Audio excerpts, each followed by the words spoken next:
بسم الله الرحمن الرحيم.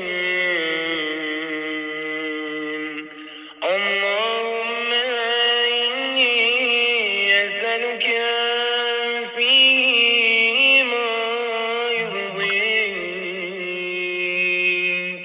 وأعوذ بك مما يؤذيك،